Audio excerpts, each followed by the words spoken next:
ГСП онлайн. Городские новости сейчас. Пятница. Центральная библиотека. 16:30. Презентация книги «Я крокодила пред тобою». Ее автор ухтинка Татьяна Малыгина. Жанр интригует. Вот вы слышали о православном детективе? На деле это по сути две книги. Семейная сага перетекает в криминальную историю, от которой и появился новый жанр. События основаны на реальных, из жизни Республики Коми и Ухты. Герои, иногда хочется сказать не кто-нибудь, а служители православной церкви, нынешние известные и уважаемые люди и не только. Фамилии персонажей изменены, но узнаваемые почти 100%. Книга ведь распространяется в Кирове, в Сыктывкаре, в Екатеринбурге, в Москве, в Санкт-Петербурге. Там она воспринимается иначе, там этих персонажей не знают. И там видят гораздо больше читатель, чем мы здесь.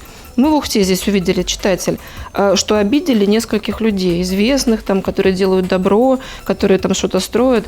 А там увидели то, что действительно совершено преступление и существует возмездие, и существует наказание. Татьяна Малыгина закончила книгу в 2015-м, после 4 лет работы над ней. Литературного редактора для правки не привлекала. Сама писала, издавала и распространяет теперь. Отчасти это автобиография, но главное, персонажи настоящие, как в жизни. Потому и смотришь на них иногда словно в зеркало, главное не морщиться. После выхода книги мнения разделились. Автора упрекали в переизбытке злословия, как-то все неблагообразно. Или же увидели свежий взгляд на старую тему. Мне понравилась книга психологизмом, во-первых, психологии, то, что описывается психологией женщины, как женщина вообще относится к мужчинам.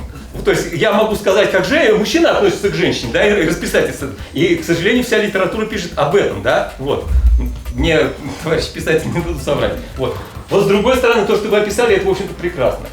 Тираж книги 2000 экземпляров. В Ухте ее найти нетрудно. Например, в книжной лавке Свято-Стефановского храма. Татьяна замечает, эту книгу написала, чтобы восстановить душевное равновесие. Карьера профессионального писателя пока не интересна. Однако, уже есть новая повесть и несколько рассказов. Это не продолжение, снова про любовь, да и тон помягче.